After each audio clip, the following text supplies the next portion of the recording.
The Adventure of the Six Napoleons. It was no very unusual thing for Mr. Lestrade, of Scotland Yard, to look in upon us of an evening, and his visits were welcome to Sherlock Holmes, for they enabled him to keep in touch with all that was going on at the police headquarters. In return for the news which Lestrade would bring, Holmes was always ready to listen with attention to the details of any case upon which the detective was engaged, and was able occasionally, without any active interference, to give some hint or suggestion drawn from his own vast knowledge and experience. On this particular evening Lestrade had spoken of the weather and the newspapers. Then he had fallen silent, puffing thoughtfully at his cigar. Holmes looked keenly at him. "Anything remarkable on hand?" he asked. "Oh, no, Mr. Holmes, nothing very particular." "Then tell me about it." Lestrade laughed. "Well, Mr. Holmes, there is no use denying that there is something on my mind. And yet it is such an absurd business that I hesitated to bother you about it. On the other hand, although it is trivial, it is undoubtedly queer, and I know that you have a taste for all that is out of the common. But in my opinion it comes more in Dr. Watson's line than ours." "Disease," said I. "Madness, anyhow. And a queer madness too. You wouldn't think there was anyone living at this time of day who had such a hatred of Napoleon I that he would break any image of him that he could see." Holmes sank back in his chair. "That's no business of mine," said he. "Exactly. That's what I said. But then, when the man commits burglary in order to break images which are not his own, that brings it away from the doctor and onto the policeman." Holmes sat up again. "Burglary. This is more interesting. Let me hear the details." Lestrade took out his official notebook and refreshed his memory from its pages. "The first case reported was 4 days ago," said he. "It was at the shop of Morse Hudson, who has a place for the sale of pictures and statues in the Kennington Road." The assistant had left the front shop for an instant when he heard a crash, and hurrying in he found a plaster bust of Napoleon, which stood with several other works of art upon the counter, lying shivered into fragments.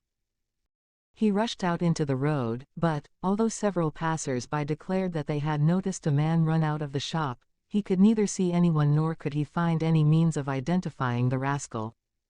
It seemed to be one of those senseless acts of hooliganism which occur from time to time, and it was reported to the constable on the beat as such.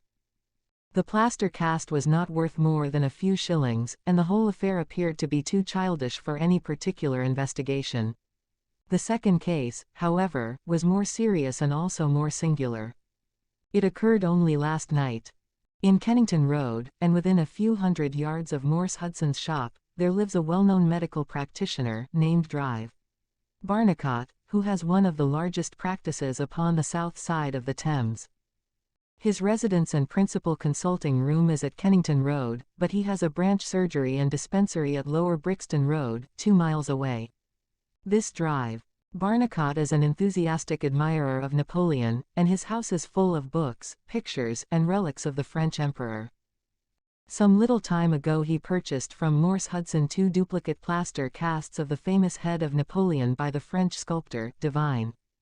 One of these he placed in his hall in the house at Kennington Road, and the other on the mantelpiece of the surgery at Lower Brixton. Well, when Dr. Barnicot came down this morning he was astonished to find that his house had been burgled during the night, but that nothing had been taken save the plaster head from the hall. It had been carried out and had been dashed savagely against the garden wall, under which its splintered fragments were discovered. Holmes rubbed his hands. "This is certainly very novel," said he. "I thought it would please you. But I have not got to the end yet." Dr. Barnicot was due at his surgery at 12 o'clock, and you can imagine his amazement when, on arriving there, he found that the window had been opened in the night, and that the broken pieces of his second bust were strewn all over the room. It had been smashed to atoms where it stood. In neither case were there any signs which could give us a clue as to the criminal or lunatic who had done the mischief. Now, Mr. Holmes, you have got the facts. They are singular, not to say grotesque," said Holmes. "May I ask whether the 2 busts smashed in Dr. Barnicot's rooms were the exact duplicates of the one which was destroyed in Morse Hudson's shop?" "They were taken from the same mold." Such a fact must tell against the theory that the man who breaks them is influenced by any general hatred of Napoleon.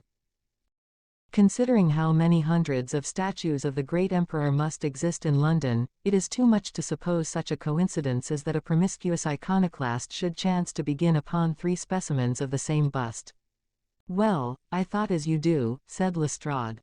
On the other hand, this Morse Hudson is the purveyor of busts in that part of London, and these 3 were the only ones which had been in his shop for years. So, although, as you say, there are many hundreds of statues in London, it is very probable that these 3 were the only ones in that district. Therefore, a local fanatic would begin with them. What do you think, Drive? Watson. There are no limits to the possibilities of monomania, I answered.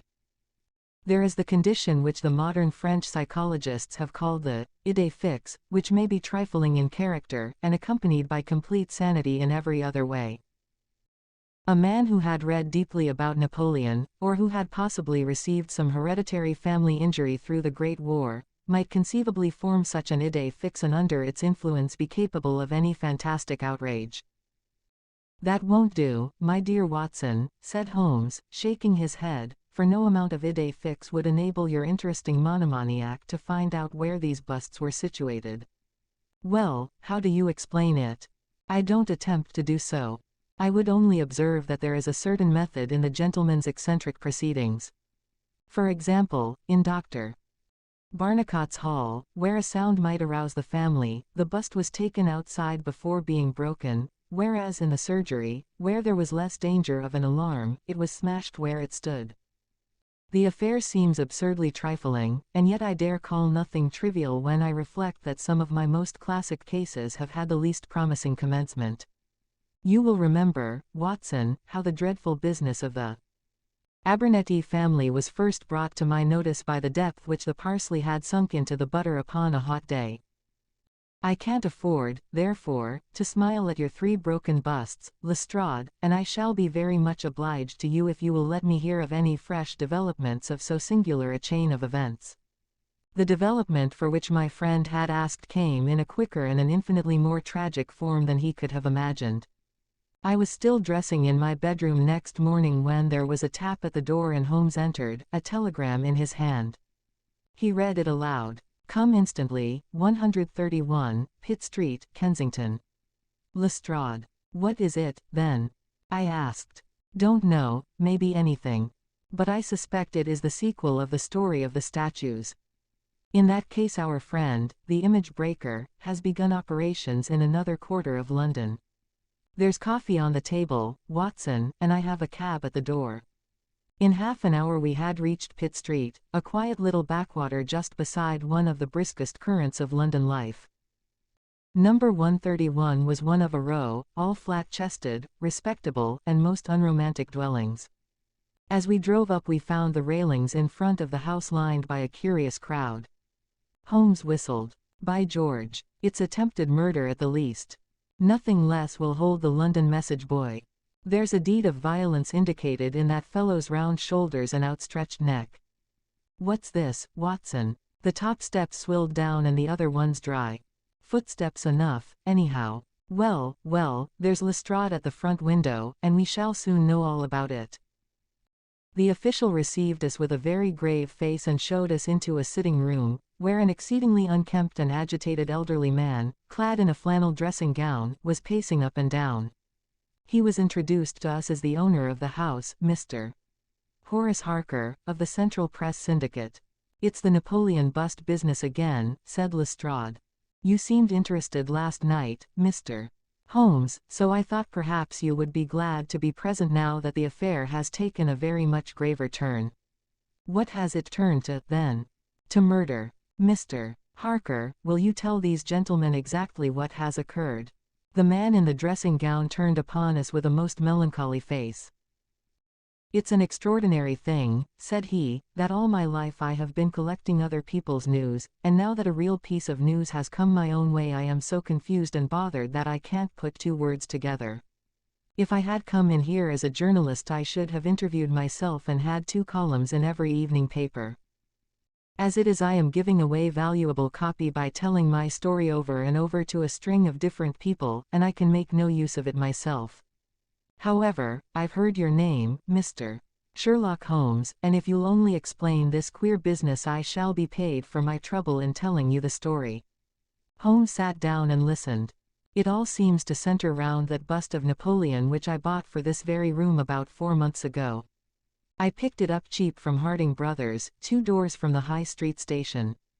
A great deal of my journalistic work is done at night, and I often write until the early morning. So it was today. I was sitting in my den, which is at the back of the top of the house, about 3 o'clock, when I was convinced that I heard some sounds downstairs. I listened, but they were not repeated, and I concluded that they came from outside. Then suddenly, about 5 minutes later, there came a most horrible yell, the most dreadful sound, Mr. Holmes, that ever I heard. It will ring in my ears as long as I live. I sat frozen with horror for a minute or two. Then I seized the poker and went downstairs. When I entered this room I found the window wide open, and I at once observed that the bust was gone from the mantelpiece. Why any burglar should take such a thing passes my understanding, for it was only a plaster cast and of no real value whatever. You can see for yourself that anyone going out through that open window could reach the front doorstep by taking a long stride.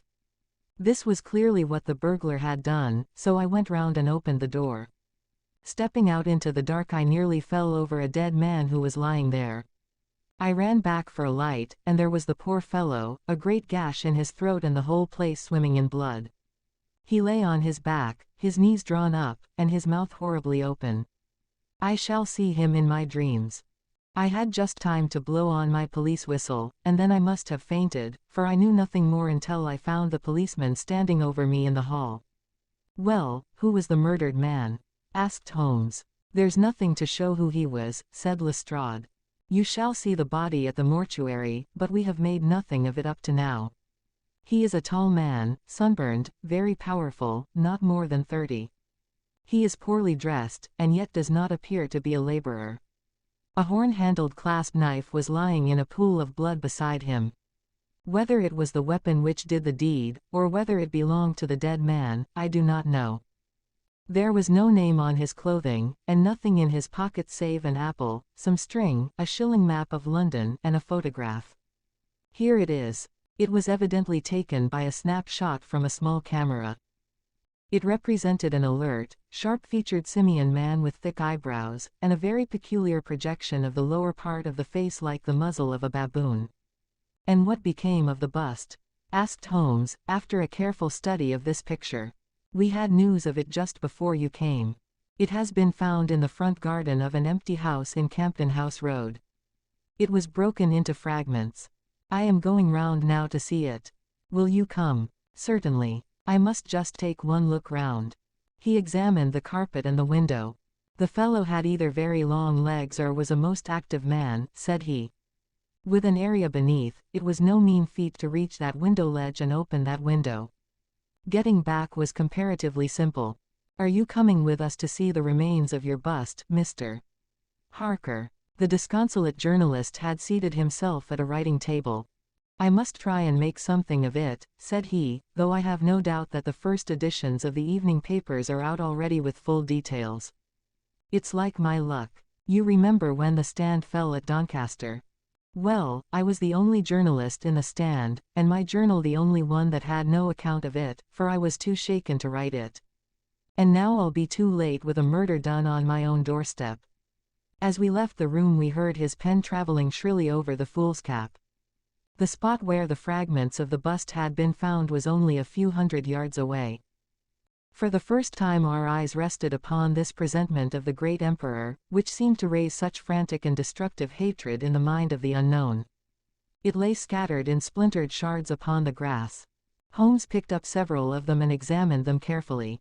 I was convinced from his intent face and his purposeful manner that at last he was upon a clue. "Well?" asked Lestrade. Holmes shrugged his shoulders. "We have a long way to go yet," said he. And yet, well, we have some suggestive facts to act upon. The possession of this trifling bust was worth more in the eyes of this strange criminal than a human life. That is one point. Then there is the singular fact that he did not break it in the house, or immediately outside the house, if to break it was his sole object. He was rattled and bustled by meeting this other fellow. He hardly knew what he was doing. Well, that's likely enough.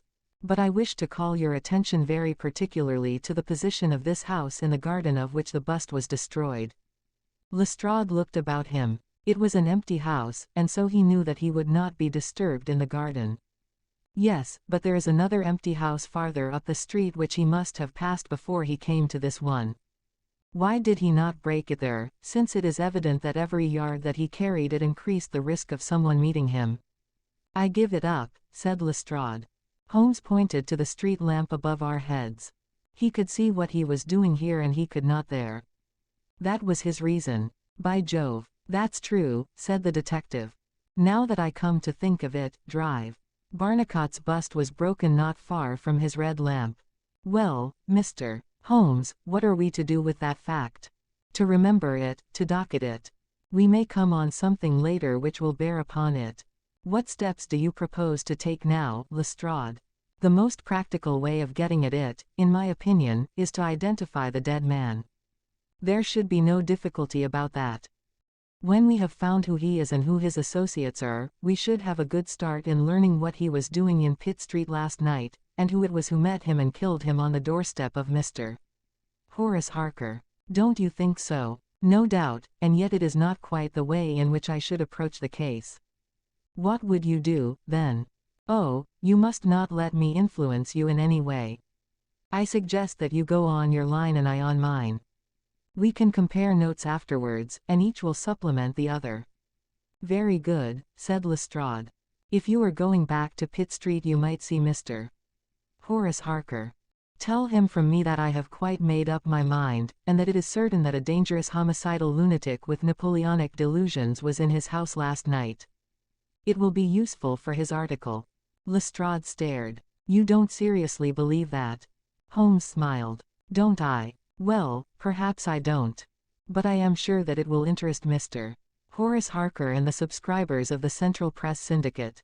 Now, Watson, I think that we shall find that we have a long and rather complex day's work before us. I should be glad, Lestrade, if you could make it convenient to meet us at Baker Street at 6 o'clock this evening. Until then I should like to keep this photograph found in the dead man's pocket. It is possible that I may have to ask your company and assistance upon a small expedition which will have be undertaken tonight, if my chain of reasoning should prove to be correct. Until then, goodbye and good luck. Sherlock Holmes and I walked together to the High Street, where he stopped at the shop of Harding Brothers, whence the bust had been purchased. A young assistant informed us that Mr. Harding would be absent until afternoon, and that he was himself a newcomer who could give us no information. Holmes's face showed his disappointment and annoyance. Well, well, we can't expect to have it all our own way, Watson, he said, at last. We must come back in the afternoon if Mr. Harding will not be here until then. I am, as you have no doubt surmised, endeavoring to trace these busts to their source, in order to find if there is not something peculiar which may account for their remarkable fate. Let us make for Mr. Morse Hudson, of the Kennington Road, and see if he can throw any light upon the problem. A drive of an hour brought us to the picture dealer's establishment. He was a small, stout man with a red face and a peppery manner. Yes, sir. On my very counter, sir, said he. What we pay rates and taxes for I don't know, when any ruffian can come in and break one's goods. Yes, sir, it was I who sold Drive. Barnicot his 2 statues. Disgraceful, sir. A nihilist plot, that's what I make it. No one but an anarchist would go about breaking statues. Red Republicans, that's what I call 'em. Who did I get the statues from? I don't see what that has to do with it. Well, if you really want to know, I got them from Gelder and Company, in Church Street, Stepney. They are a well-known house in the trade, and have been this 20 years. How many had I? 3, 2 and 1 air 3, 2 of Dr. Barnicot's and 1 smashed in broad daylight on my own counter. Do I know that photograph? No, I don't. Yes, I do, though. Why, it's Beppo. He was a kind of Italian piecework man, who made himself useful in the shop. He could carve a bit and gild and frame, and do odd jobs. The fellow left me last week, and I've heard nothing of him since. No, I don't know where he came from nor where he went to. I have nothing against him while he was here. He was gone 2 days before the bust was smashed. Well, that's all we could reasonably expect to get from Morse Hudson, said Holmes, as we emerged from the shop. We have this Beppo as a common factor, both in Kennington and in Kensington, so that is worth a 10-mile drive. Now, Watson, let us make for Gelder and Company, of Stepney, the source and origin of busts. I shall be surprised if we don't get some help down there. In rapid succession we passed through the fringe of fashionable London, Hotel London, Theatrical London, Literary London, Commercial London, and, finally, Maritime London, till we came to a riverside city of 100,000 souls, where the tenement houses swelter and reek with the outcasts of Europe. Here, in a broad thoroughfare, once the abode of wealthy city merchants, we found the sculpture works for which we searched. Outside was a considerable yard full of monumental masonry. Inside was a large room in which 50 workers were carving or molding. The manager, a big blonde German, received us civilly, and gave a clear answer to all Holmes's questions. A reference to his books showed that hundreds of casts had been taken from a marble copy of Devine's Head of Napoleon, but that the 3 which had been sent to Morse Hudson a year or so before had been half of a batch of 6, the other 3 being sent to Harding Brothers, of Kensington. There was no reason why those 6 should be different to any of the other casts. He could suggest no possible cause why anyone should wish to destroy them. In fact, he laughed at the idea. Their wholesale price was 6 shillings, but the retailer would get 12 or more. The cast was taken in 2 molds from each side of the face, and then these 2 profiles of plaster of Paris were joined together to make the complete bust.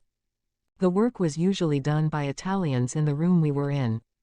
When finished, the busts were put on a table in the passage to dry and afterwards stored. That was all he could tell us. But the production of the photograph had a remarkable effect upon the manager. His face flushed with anger, and his brows knotted over his blue Teutonic eyes. "Ah, the rascal!" he cried. "Yes, indeed, I know him very well. This has always been a respectable establishment, and the only time that we have ever had the police in it was over this very fellow. It was more than a year ago now. He knifed another Italian in the street, and then he came to the works with the police on his heels, and he was taken here. Beppo was his name, his second name I never knew. Serve me right for engaging a man with such a face. But he was a good workman, one of the best. What did he get? The man lived and he got off with a year. I have no doubt he is out now, but he has not dared to show his nose here. We have a cousin of his here, and I dare say he could tell you where he is." "No, no," cried Holmes, "not a word to the cousin, not a word, I beg you.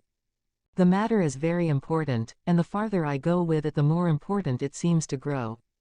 When you referred in your ledger to the sale of those casts I observed that the date was June 3rd of last year. Could you give me the date when Beppo was arrested?"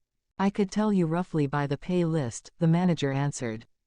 "Yes," he continued, after some turning over of pages, "he was paid last on May 20th. "Thank you," said Holmes. "I don't think that I need intrude upon your time and patience any more." With a last word of caution that he should say nothing as to our researches, we turned our faces westward once more. The afternoon was far advanced before we were able to snatch a hasty luncheon at a restaurant. A news bill at the entrance announced, "Kensington outrage.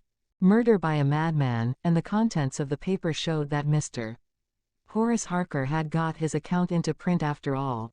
2 columns were occupied with a highly sensational and flowery rendering of the whole incident. Holmes propped it against the cruet stand and read it while he ate. Once or twice he chuckled. "This is all right, Watson," said he. "Listen to this. It is satisfactory to know that there can be no difference of opinion upon this case, since Mr. Lestrade, one of the most experienced members of the official force, and Mr. Sherlock Holmes, the well-known consulting expert, have each come to the conclusion that the grotesque series of incidents, which have ended in so tragic a fashion, arise from lunacy rather than from deliberate crime. No explanation save mental aberration can cover the facts. The press, Watson, is a most valuable institution if you only know how to use it. And now, if you have quite finished, we will hark back to Kensington and see what the manager of Harding Brothers has to say to the matter." The founder of that great emporium proved to be a brisk, crisp little person, very dapper and quick, with a clear head and a ready tongue. Yes, sir, I have already read the account in the evening papers. Mr. Horace Harker is a customer of ours. We supplied him with the bust some months ago. We ordered 3 busts of that sort from Gelder and Company, of Stepney. They are all sold now.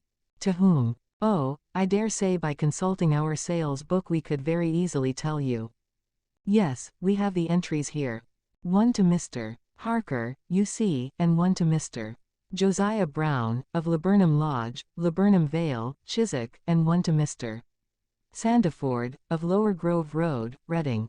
No, I have never seen this face which you show me in the photograph. You would hardly forget it, would you, sir, for I've seldom seen an uglier. Have we any Italians on the staff? Yes, sir, we have several among our workpeople and cleaners. I dare say they might get a peep at that sales book if they wanted to. There is no particular reason for keeping a watch upon that book. Well, well, it's a very strange business, and I hope that you'll let me know if anything comes of your inquiries. Holmes had taken several notes during Mr. Harding's evidence, and I could see that he was thoroughly satisfied by the turn which affairs were taking. He made no remark, however, save that, unless we hurried, we should be late for our appointment with Lestrade. Sure enough, when we reached Baker Street the detective was already there, and we found him pacing up and down in a fever of impatience. His look of importance showed that his day's work had not been in vain. Well, he asked. What luck, Mr. Holmes? We have had a very busy day, and not entirely a wasted one, my friend explained. We have seen both the retailers and also the wholesale manufacturers. I can trace each of the busts now from the beginning. The busts, cried Lestrade. Well, well, you have your own methods, Mr. Sherlock Holmes, and it is not for me to say a word against them, but I think I have done a better day's work than you. I have identified the dead man. You don't say so. And found a cause for the crime. Splendid. We have an inspector who makes a specialty of Saffron Hill and the Italian Quarter. Well, this dead man had some Catholic emblem round his neck, and that, along with his color, made me think he was from the south. Inspector Hill knew him the moment he caught sight of him. His name is Pietro Vannucci, from Naples, and he is one of the greatest cutthroats in London. He is connected with the Mafia, which, as you know, is a secret political society, enforcing its decrees by murder. Now you see how the affair begins to clear up. The other fellow is probably an Italian also, and a member of the Mafia. He has broken the rules in some fashion. Pietro is set upon his track.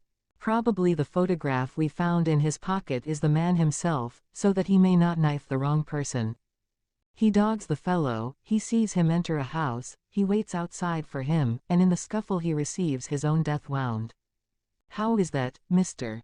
Sherlock Holmes? Holmes clapped his hands approvingly. Excellent, Lestrade, excellent, he cried. But I didn't quite follow your explanation of the destruction of the busts. The busts. You never can get those busts out of your head. After all, that is nothing, petty larceny, 6 months at the most. It is the murder that we are really investigating, and I tell you that I am gathering all the threads into my hands. And the next stage is a very simple one. I shall go down with Hill to the Italian Quarter, find the man whose photograph we have got, and arrest him on the charge of murder. Will you come with us? I think not. I fancy we can attain our end in a simpler way. I can't say for certain, because it all depends, well, it all depends upon a factor which is completely outside our control. But I have great hopes, in fact, the betting is exactly 2 to 1, that if you will come with us tonight I shall be able to help you to lay him by the heels. In the Italian Quarter? No, I fancy Chiswick is an address which is more likely to find him. If you will come with me to Chiswick tonight, Lestrade, I'll promise to go to the Italian Quarter with you tomorrow, and no harm will be done by the delay. And now I think that a few hours' sleep would do us all good, for I do not propose to leave before 11 o'clock, and it is unlikely that we shall be back before morning. You'll dine with us, Lestrade, and then you are welcome to the sofa until it is time for us to start. In the meantime, Watson, I should be glad if you would ring for an express messenger, for I have a letter to send, and it is important that it should go at once." Holmes spent the evening in rummaging among the files of the old daily papers with which one of our lumber rooms was packed. When at last he descended, it was with triumph in his eyes, but he said nothing to either of us as to the result of his researches. For my own part, I had followed step by step the methods by which he had traced the various windings of this complex case, and, though I could not yet perceive the goal which we would reach, I understood clearly that Holmes expected this grotesque criminal to make an attempt upon the 2 remaining busts, one of which, I remembered, was at Chiswick. No doubt the object of our journey was to catch him in the very act, and I could not but admire the cunning with which my friend had inserted a wrong clue in the evening paper, so as to give the fellow the idea that he could continue his scheme with impunity. I was not surprised when Holmes suggested that I should take my revolver with me. He had himself picked up the loaded hunting crop which was his favorite weapon. A 4-wheeler was at the door at 11, and in it we drove to a spot at the other side of Hammersmith Bridge. Here the cabman was directed to wait.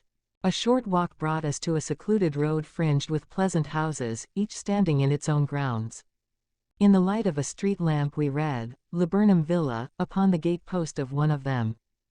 The occupants had evidently retired to rest, for all was dark save for a fanlight over the hall door, which shed a single blurred circle onto the garden path. The wooden fence which separated the grounds from the road threw a dense black shadow upon the inner side, and here it was that we crouched. "I fear that you'll have a long wait," Holmes whispered. "We may thank our stars that it is not raining. I don't think we can even venture to smoke to pass the time. However, it's a 2-to-1 chance that we get something to pay us for our trouble." It proved, however, that our vigil was not to be so long as Holmes had led us to fear, and it ended in a very sudden and singular fashion. In an instant, without the least sound to warn us of his coming, the garden gate swung open, and a lithe, dark figure, as swift and active as an ape, rushed up the garden path. We saw it whisk past the light thrown from over the door and disappear against the black shadow of the house. There was a long pause, during which we held our breath, and then a very gentle creaking sound came to our ears. The window was being opened. The noise ceased, and again there was a long silence. The fellow was making his way into the house. We saw the sudden flash of a dark lantern inside the room. What he sought was evidently not there, for again we saw the flash through another blind, and then through another.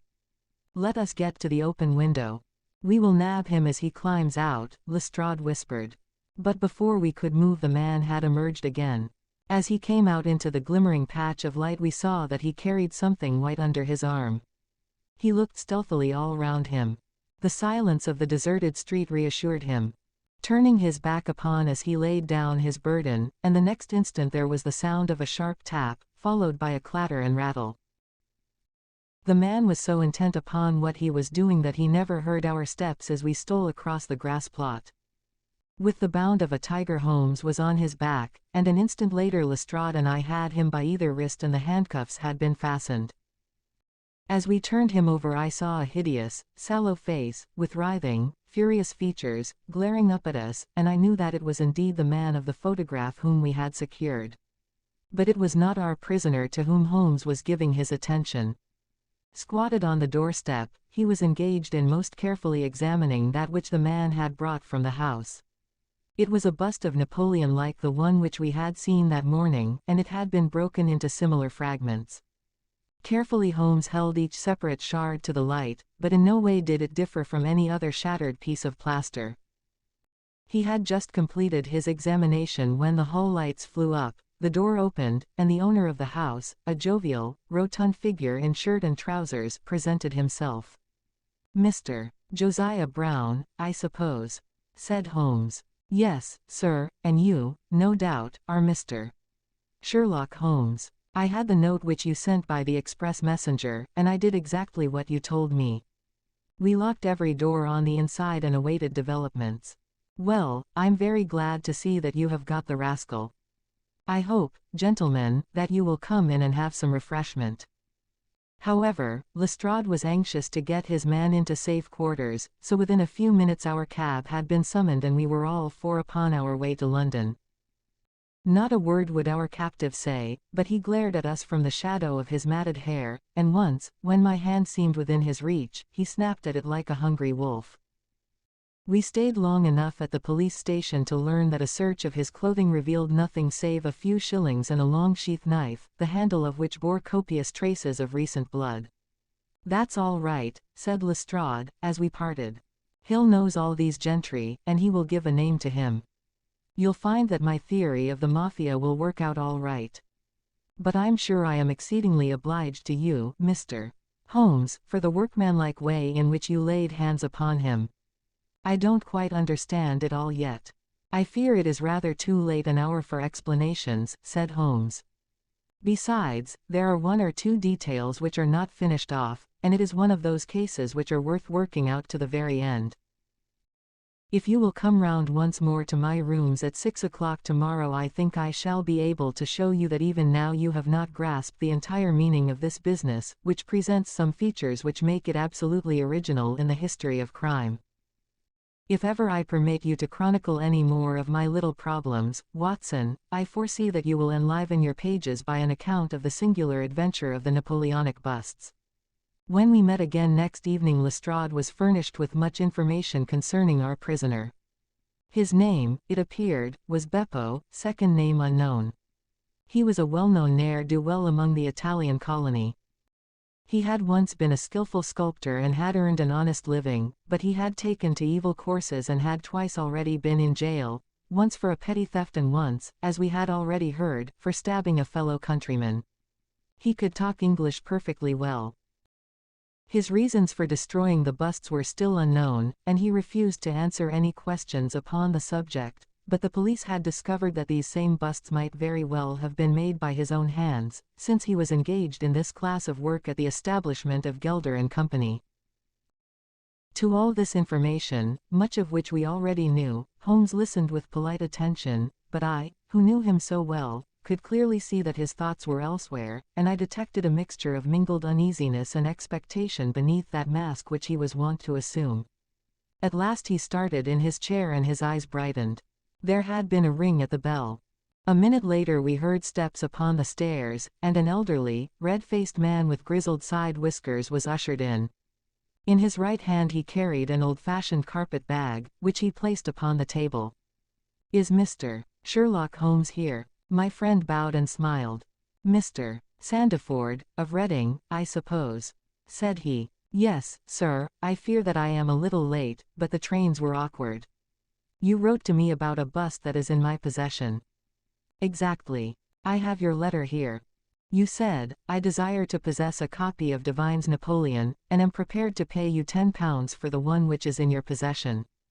Is that right?" "Certainly. I was very much surprised at your letter, for I could not imagine how you knew that I owned such a thing." "Of course you must have been surprised, but the explanation is very simple. Mr. Harding, of Harding Brothers, said that they had sold you their last copy, and he gave me your address." "Oh, that was it, was it? Did he tell you what I paid for it?" "No, he did not." "Well, I am an honest man, though not a very rich one. I only gave 15 shillings for the bust, and I think you ought to know that before I take £10 from you. I am sure the scruple does you honor, Mr.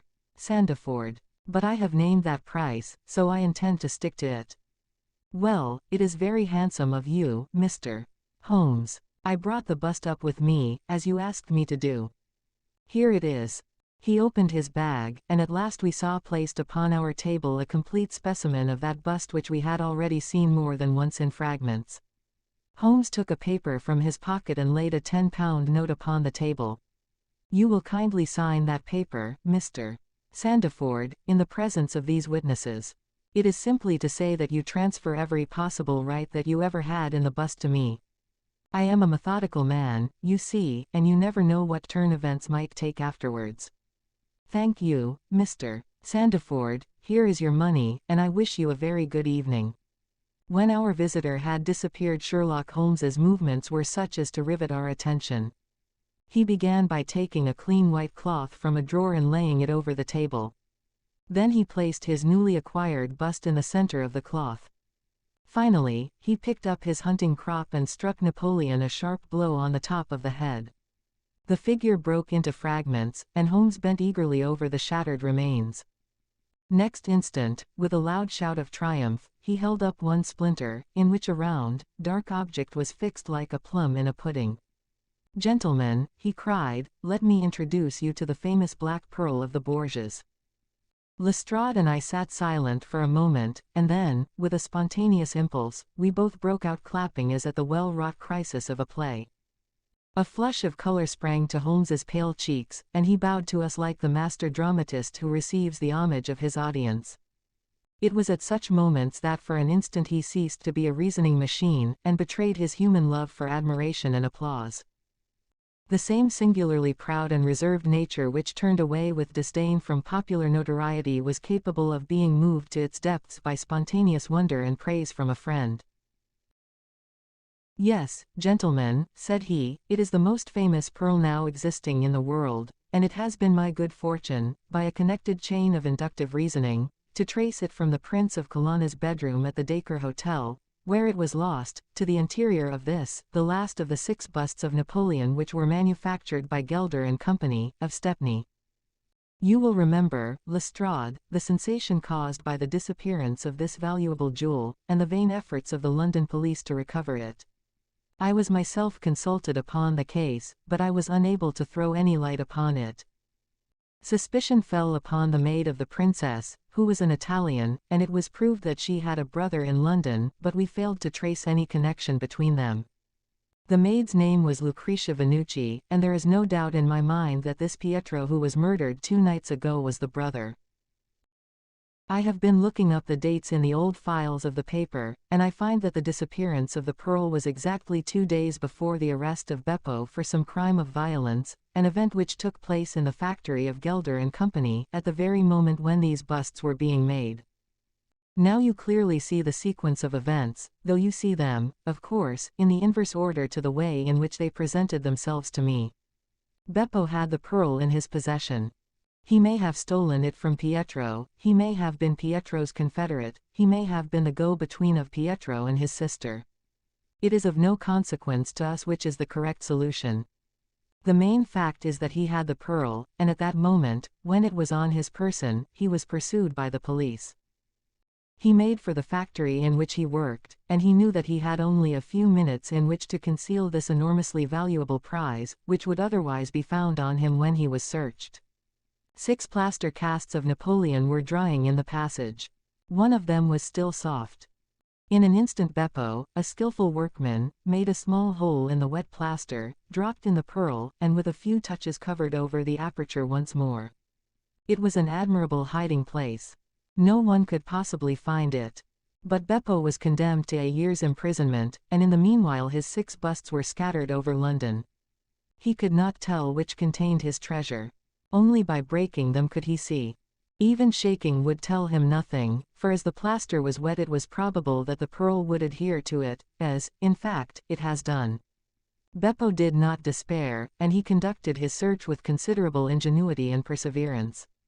Through a cousin who works with Gelder he found out the retail firms who had bought the busts. He managed to find employment with Morse Hudson, and in that way tracked down 3 of them. The pearl was not there. Then, with the help of some Italian employee, he succeeded in finding out where the other 3 busts had gone. The first was at Harker's. There he was dogged by his confederate, who held Beppo responsible for the loss of the pearl, and he stabbed him in the scuffle which followed. If he was his confederate, why should he carry his photograph? I asked. As a means of tracing him if he wished to inquire about him from any third person. That was the obvious reason. Well, after the murder I calculated that Beppo would probably hurry rather than delay his movements. He would fear that the police would read his secret, and so he hastened on before they should get ahead of him. Of course, I could not say that he had not found the pearl in Harker's bust. I had not even concluded for certain that it was the pearl, but it was evident to me that he was looking for something, since he carried the bust past the other houses in order to break it in the garden which had a lamp overlooking it. Since Harker's bust was 1 in 3, the chances were exactly as I told you, 2 to 1 against the pearl being inside it. There remained 2 busts, and it was obvious that he would go for the London one first. I warned the inmates of the house, so as to avoid a second tragedy, and we went down with the happiest results. By that time, of course, I knew for certain that it was the Borgia pearl that we were after. The name of the murdered man linked the one event with the other.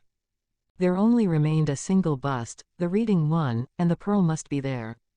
I bought it in your presence from the owner, and there it lies. We sat in silence for a moment. Well, said Lestrade, I've seen you handle a good many cases, Mr. Holmes, but I don't know that I ever knew a more workmanlike one than that. We're not jealous of you at Scotland Yard.